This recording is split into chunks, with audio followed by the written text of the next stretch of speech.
Salam dan bahagia Bapak Ibu Guru hebat, salam guru penggerak. Saya, Eva Ruth Saidan Napitupulu SPD, Guru Pendidikan Pancasila SMP Negeri 2 Gantung, calon guru penggerak Angkatan 10, Kabupaten Belitung Timur. Saat ini, saya akan menyampaikan koneksi antar materi modul 2.3 tentang coaching untuk supervisi akademik.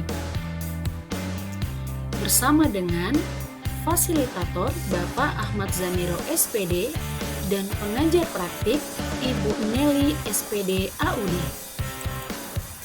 Adapun yang menjadi tujuan pembelajaran pada video ini, di mana calon guru penggerak menyimpulkan dan menjelaskan keterkaitan materi yang diperoleh dan membuat refleksi berdasarkan pemahaman yang dibangun selama modul 2 dalam berbagai media. Yang pertama akan saya sajikan yaitu pemikiran reflektif terkait pengalaman belajar.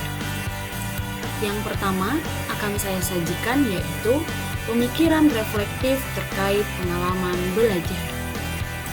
Yang pertama akan saya sajikan yaitu pemikiran reflektif terkait pengalaman belajar.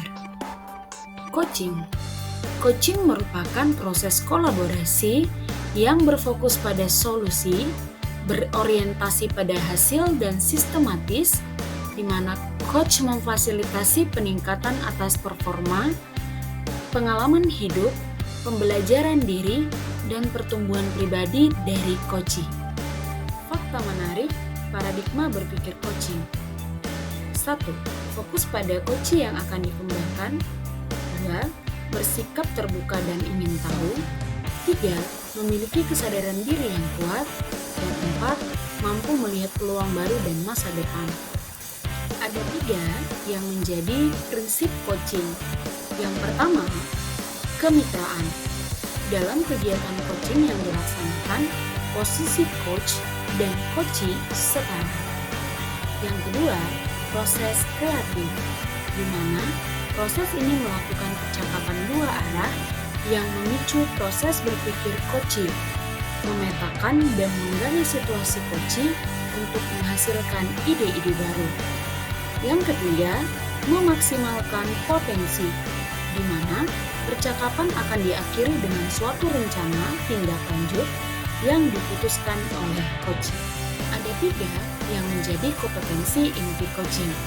Yang pertama, kehadiran penuh, yaitu kemampuan untuk bisa hadir sepenuhnya sehingga badan, pikiran, hati selaras saat melakukan percakapan coaching.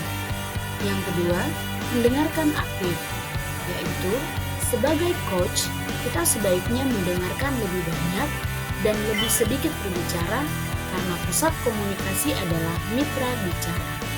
Yang ketiga, mengajukan pertanyaan berbobot, yaitu pertanyaan yang diberikan harus dapat mengunggah orang untuk berpikir dan memunculkan hal-hal baru. Percakapan berbasis coaching dengan menggunakan alur tirta. T. Tujuan. Coach mengetahui tujuan yang hendak dicapai coachee dari sesi coaching. I. Identifikasi, di mana proses menggali semua hal yang terjadi pada diri coachee. R. Rencana aksi. Coach membantu coachee untuk memilah dan memilih hasil pemikiran yang akan dijadikan rencana aksi.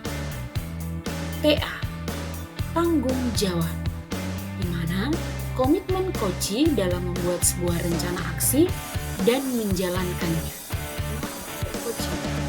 Supervisi merupakan kegiatan lanjutan yang akan meningkatkan kompetensi guru sebagai pemimpin pembelajaran dalam mencapai tujuan pembelajaran yang berpihak pada murid.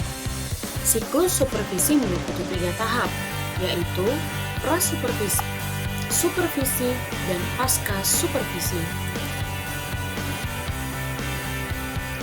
Testimoni tentang pengalaman belajar. Emosi yang dirasakan. Ada 2 emosi yang saya rasakan pada saat belajar tentang modul 2.3. Yang pertama, saya sangat antusias untuk mempelajari modul coaching ini agar bisa saya terapkan dalam supervisi akademik maupun ketika menangani murid. Yang kedua, saya juga merasa tertantang untuk dapat mempraktikannya dengan murid dan rekan sejawat agar lebih memiliki keterampilan yang baik. Yang sudah baik dan yang perlu diperbaiki. Yang sudah baik yang saya dapatkan adalah di mana saya dapat berkolaborasi dengan rekan CGP lain dalam mempraktikkan coaching dengan alur tirta secara daring maupun luring, di mana kami merasakan sebagai supervisor dan coach serta coachee. Dan yang perlu diperbaiki adalah di mana saya perlu melatih kemampuan mengajukan pertanyaan berbobot serta fokuskan diri untuk hadir sepenuhnya dalam kegiatan coaching yang akan dilakukan. Implikasi terhadap kompetensi diri adalah mengoptimalkan kekuatan diri yang dapat menjadi coach bagi orang-orang yang ada di sekitar. Pembahasan yang kedua, analisis untuk implementasi dalam konteks calon guru penggerak.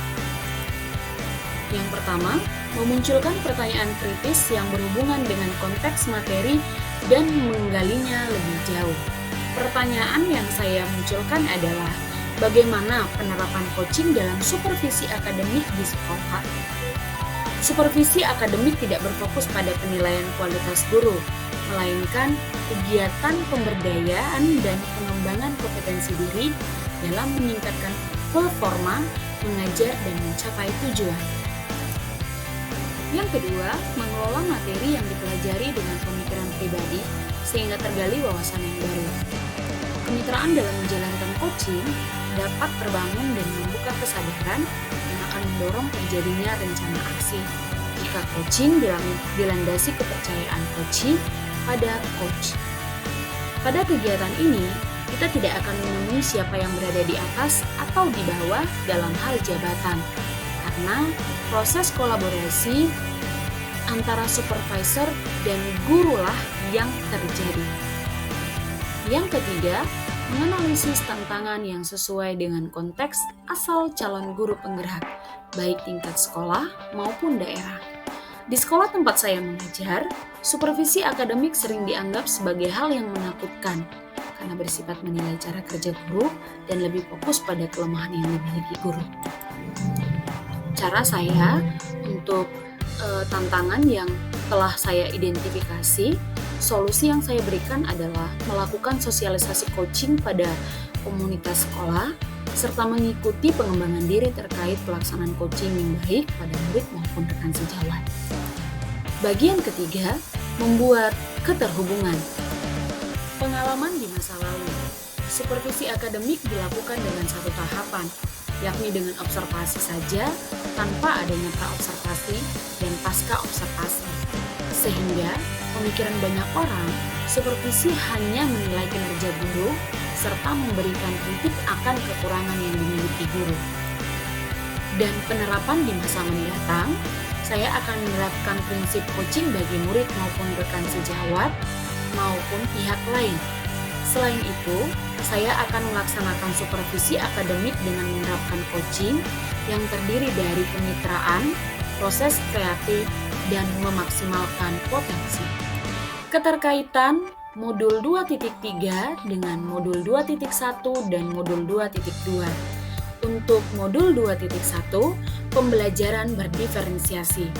Seperti yang kita ketahui, dalam pembelajaran berdiferensiasi, untuk kegiatan awal memerlukan pemetaan dengan memperhatikan minat siswa, kebutuhan belajar, dan profil belajar siswa.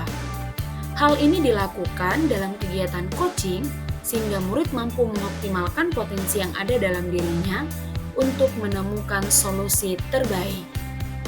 Keterkaitan modul 2.3 dengan modul 2.2, pembelajaran sosial emosional.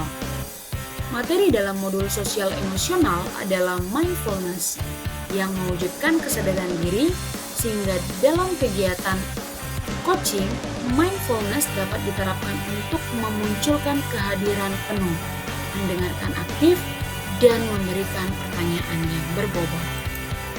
Informasi yang didapat dari orang atau sumber lain di luar bahan ajar PGP adalah percakapan terstruktur antara atasan dengan individu akan menghasilkan kompetensi atau kinerja yang lebih baik.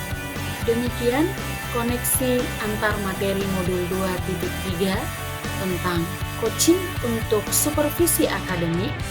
Salam dan bahagia Bapak Ibu guru hebat, tergerak, bergerak, dan menggerak.